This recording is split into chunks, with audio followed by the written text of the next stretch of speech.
Hi, good morning all of you. आज के इस वीडियो में हम डिस्कस करेंगे कि हमें जो है बुक्स को कैसे हम चाह रहे हैं कि जैसे मेन जो है अभी रीट का एग्ज़ाम चल रहा है, तो हमें है बुक्स को कम से कम टाइम में कैसे रिवाइज करना है और क्या स्टडी मटेरियल हमें पढ़ना है। तो इसके लिए एक छोटी सी बात मैं आपको कहना चाहूँगी कि कम से कम टाइम में बुक्स को रिवाइज करने के लिए आपको अपना सबसे पहले तो अपना इलेक्ट्रिक जो गजट आपका मोबाइल है इसको साइड में रख दीजिए। भाई इसे भूल जाइए ना, भाई या बहनों जो भी आप देख रहे हैं। सबसे बड़ा डिस्ट्रैक्शन यही है मुझे लगता है, क्योंकि जो टाटा मैक्रो की आईएएस की बुक आती है, बहुत बड़ी बुक आती है गाइज, आपने देखा होगा। अब मुझे भी याद नहीं है कि कितने पेज है, बट वो इतनी मोटी बुक होगी। उसको मैंने 6 डेज़ में उसको रिविजन मतलब 6 डेज़ में उसको पढ़ा था आईएएस के एग्ज़ाम से जस्ट पहले। बट वो मुझे ही पता है कि मैंने कैसे पढ़ा था, क्योंकि मैंने खाना बनाना ही छोड़ दिया था, बाहर से ही आता था। तो इस तरह का बोन आपको करना पड़ेगा। नहीं मुझे था यार, मुझे करना है। और आप नहीं मानोगे, उस बुक को शायद मैंने 2 से 3 बार, एक बार तो मैंने बहुत पहले उसे पढ़ लिया था जब वो नई आई थी। उसके बाद मैंने उसमें सेकंड टाइम मैंने उसे अंडरलाइन किया था, और थर्ड टाइम जब मेरे एग्जाम से 6 डेज पहले मैंने उसे रिवीजन किया था।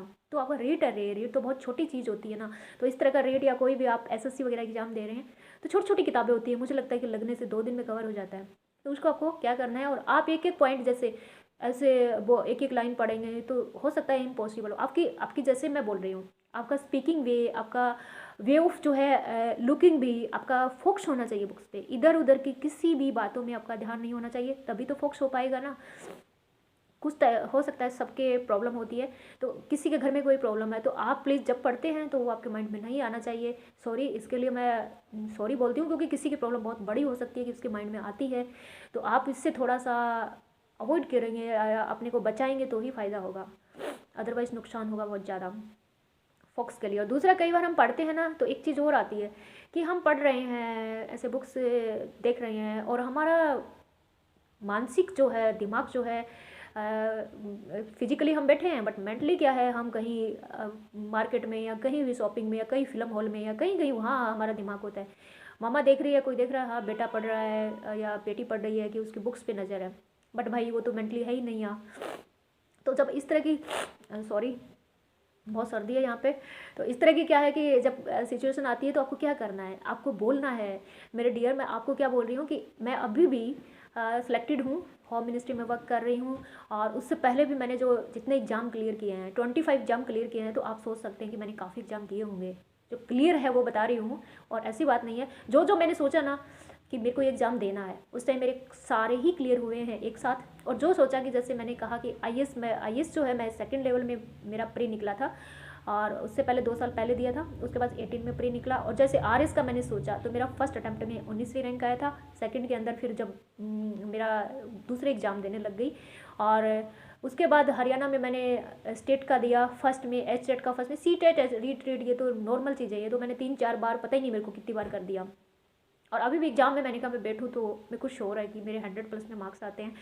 बट सभी कहते हैं बहुत पढ़ा। अब पढ़ने का तो नहीं है, अब तो मेरे को 2 साल से ऐसा है कि मैं रेट देखा ही नहीं है ना, मेरे पास रेट की तो बुक्स भी नहीं है, बट फिर भी मेरे को कॉन्फिडेंस है, अगर मैं एक भी दिन इस बुक को लेकर बैठूंगी तो मैं कवर कर जाऊंगी। ऐसा है, तो इस तरह का कॉन्फिडेंस आप में होना चाहिए। और ये कॉन्फिडेंस कहाँ से आएगा, ये तभी आएगा जब हमने कुछ बुक्स पढ़ लिया हो, जैसे एनसीईआरटी पढ़ लिया हो। एनसीईआरटी तो मैंने 2 से 3 बार तो मुझे पक्का श्योर है कि मैंने आज से 2 साल पहले ही कवर कर लिया था।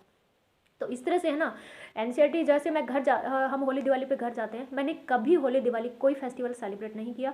और कभी कभी घर जाना पड़ जाता है मजबूरी से, या ऐसे ही किसी काम के लिए जाना पड़ जाता है, तो उसी टाइम मैं क्या करती थी, गाँव के बच्चों की, जैसे हम डिस्टेंस है, काफ़ी डिस्टेंस है घर का, तो उस टाइम हम जाते तो बुक्स नहीं ले जा सकते, तो हम क्या करते हैं कि एक दिन के लिए आए, हो सकता है 4 दिन हो गया, तो मैं विलेज के मम्मा को भेज के मेरी उससे बुक लाओ, उसके 8th क्लास की लाओ, ऐसे ऐसे कर करके मैं पड़ोसियों की बुक पढ़ती थी। और सेम देखिए उन लोगों का क्या नज़रिया होता है कि छठी की बुक पढ़ रही है, 8वीं की बुक पढ़ रही है, क्या है क्या मतलब हम। और दूसरा, हमें इग्नोर करना है मेरे भाई। जितने भी लोग हमें हमारे बारे में ये कह रहे हैं कि सोचते हैं, हमें वो जो बोलते हैं ना, हमें उनको हंसना है, हंस के उन्हें अपने को अच्छा फील करवाना है कि वाह बहुत अच्छा है ना, मैं छठी की किताब पढ़ रहा हूँ तो अच्छी बात है। तो उन्हें मतलब मेरे को आज हंसी आ रही है, उस टाइम तो मुझे भी गुस्सा आता था कि लोग क्या बोल रहे हैं, क्यों ऐसा बोल रहे हैं, क्या मैं छठी की मतलब मेरे को छठी भी नहीं, मैं मेरे को वापस पढ़ना पड़ रहा है। ऐसे बहुत बहुत बहुत तरह की सिचुएशन हमारे माइंड में आती है, बट अपने को प्लीज़, मेरे को तो कोई गाइड करने वाला नहीं था, कोई भी किसी भी तरह का, फिर भी मैं सब सिचुएशन को क्रॉस करके यहाँ तक आई। बट आपको तो बहुत सारे, मेरे पास नेट का मोबाइल भी नहीं था रे, तो हम क्या करते हैं कि कहाँ से हम देखें, कुछ भी नहीं था। तो इस टाइम से आप जो है ना बहुत सारे यूट्यूब पे डाले हुए वीडियो आप मोटिवेट के लिए, अपना मोटिवेट लेवल इंक्रीज़ करने के लिए छोटा सा 2-4 मिनट का वीडियो डेली देख सकते हैं। तो रिवीजन आप करोगे तो क्या करोगे, आप अपना पहले एक बार तो आपको रीडिंग लगाना पड़ेगा। जब आप रीडिंग लगाते जाते हो ना तो उसमें डिस्ट्रक्स, जहाँ भी आपको लगता है मेरे को डिस्ट्रक्शन हो रहा है, मेरा माइंड घूम रहा है, तो आप थोड़ा बोलना स्टार्ट कीजिए, आप बोल के पढ़िए। आप बोल के पढ़ोगे तो आप देखना आपका फोकस बढ़ जाएगा, और जो चीज़ें आप पढ़ रहे हैं ना वो स्पीडली आपके दिमाग से बहुत जल्दी वो पेज आपसे रिकवर होगा। और जो चीज़ें मेन आपको लगे उसको आप अंडरलाइन कर लीजिए। सेकंड रीड आउट करेंगे आप, एग्जाम के टाइम भी आपको टाइम मिलता है, तो उस जो अंडरलाइन जो आपका किया हुआ है उसे ही आप रीड आउट कीजिए, न कि सारी बुक को करना है। और मैं तो क्या करती थी, मैं बहुत ज़्यादा करती थी, क्योंकि मैं ना राइट डाउन करती थी, पूरे चार्ट आते हैं ना बड़े बड़े जो बीएड में बच्चे बनाते हैं, उस तरह के चार्ट पे मैं लिखती थी। जैसे मैंने लो किया तो लो में क्या करती थी, जो केसेज होते हैं ना वो एक बुक होती है या सीरीज आपकी आती थी, उस पूरी सीरीज को मैं एक कीवर्ड के अंदर, एक चार्ट के एक साइड में ही इतने कीवर्ड बना लेती थी मुझे एग्जाम के अंदर। क्योंकि उसी टाइम लॉ के साथ ही मेरा पीएचडी का वक्त चल रहा था, तो मैं दोनों एग्जाम साथ में एक दिन में कवर कर रही थी। उसके साथ में मेरा ओपन का एग्जाम भी चल रहा था, तो कई बार तो एक एक दिन में 3-3 एग्जाम हो जाते थे। तो तीनों पेपरों में बैठने के लिए इतना टाइम नहीं होता, तो 6 से 7 से लेके 10 बजे तक का 8, 9, 10 ना 3 घंटे का टाइम जो है हम लोग को देते थे। 1 बजे से हमारा पीएचडी का एग्जाम स्टार्ट हो जाता था, तो हम 3 घंटे उसको देते थे, तो हमारा रिवीजन तो हो ही नहीं पाता था ना। तो आप ये मत सोचिए कि यार पेपर के टाइम रिवीजन नहीं हुआ। गाइज, पेपर के टाइम आपका रिवीजन नहीं होना चाहिए, उससे 2 दिन पहले ही आपका सिलेबस जो है फिनिश होना चाहिए। क्योंकि हमें क्या चलना है, आप रीट का एग्जाम मान रहे हैं कि 24 अप्रैल को है, सॉरी मुझे आइडिया नहीं है, बट सुना है 24-25 जो भी है, 21 को भी होगा, तो है ना, एग्जैक्ट डेट मुझे ध्यान नहीं है। तो उससे आप 10 दिन पहले ही मान के चलो कि मेरा एग्ज़ाम तो जैसे 20 अप्रैल को है, तो आप मान के 10 अप्रैल को ही है। तो आपको क्या करना है, अपने सिलेबस को 10 अप्रैल तक फिनिश करना है। जैसे आप IAS का या RS का एग्जाम दे रहे हैं, तो भी आपको 10 अप्रैल तक आपके सिलेबस को फिनिश करके, जो आपकी डेट है उससे 10 दिन पहले। और मेरे साथ क्या होता था, कभी भी मेरे घर में ऐसी सिचुएशन या ऐसी कोई भी डेथ, सॉरी मैं याद नहीं करूँगी, तो ऐसी सिचुएशन आ जाती थी कि एग्जाम के टाइम हम पढ़ ही नहीं पाते थे। तो जो पहले का 10 दिन का पढ़ा, जो हम पहले से कवर कर लेते थे, वो मैं भगवान को थैंक्स कह रही हूँ। तो शायद उनको पहले ही पता लग जाता था कि उस टाइम आपके साथ कोई सिचुएशन होगी, तो आप पहले ही से कवर कर ले।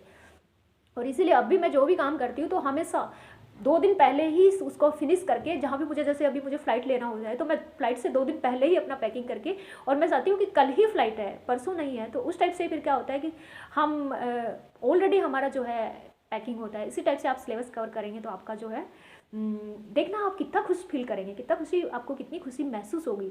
और उस टाइम आप मौज मस्ती करे रहेंगे, 4 दिन है 5 दिन है पढ़ लेंगे नहीं, फिर आप टेंशन में आ जाएंगे। टेंशन में आने के बाद तो आपका सब गड़बड़ है, क्योंकि टेंशन से कोई सॉल्यूशन ही नहीं है। सब चीज़ें आप जो याद किया वो भी भूल जाएंगे। और अभी जो इधर उधर से नोट्स इकट्ठा करना छोड़ दीजिए।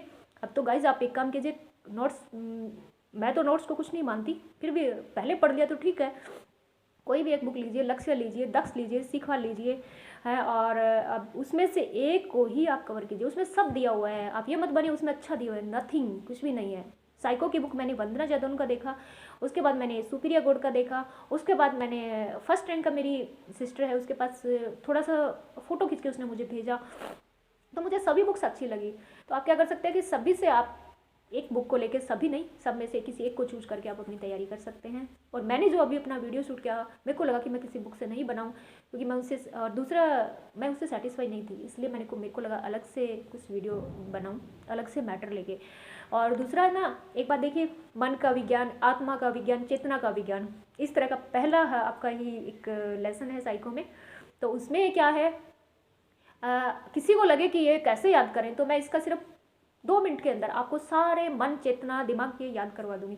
बट आप प्लीज़ सॉरी उसमें मत घुसिए कि मन का, चेतना का किसने किया, व्यवहार का वाटसन ने किया, इस तरह के आप घुसेंगे ना तो पता है, ये मेरे को हंसी आती है कि इस टाइप के क्वेश्चन बहुत कम आएंगे जो रट्टाफिकेशन वाले हैं। क्योंकि मैं भी एक एज ए मिनिस्ट्री के अंदर, हम इन्विजिलेटर भी है, एग्जामिनर भी हैं, हम पेपर भी चेक करते हैं और बनाते भी हैं। तो हम क्या करते हैं कि ये ही सोचते हैं कि ये चीज़ तो रट्टे वाली है, तो इसको तो हम 2% देंगे, और बाकी हम चाहेंगे कि ये सोचने वाली चीज़ है, तो इस पर ज़्यादा फोकस करते हैं। तो जो पेपर बनाने वाला है वो ये वाटसन, व्यवहार, ये मेरे को हंसी आती है, सॉरी मुझे नहीं कहना चाहिए, क्या पता ये भी आ जाए बट जहाँ तक मैं कह रही हूँ ऐसा नहीं आएगा। और ऑल द बेस्ट, मिलते हैं नेक्स्ट वीडियो में। बस सिर्फ आपके रिवीजन के लिए आपको मेरे को थोड़ा टाइम मिला आज, इसलिए 2-3 वीडियो शूट कर दिया। पढ़ते रहिए, टाइम को वेस्ट मत कीजिए, सब कुछ मिल जाएगा लेकिन टाइम नहीं मिलेगा, है ना। Okay bye.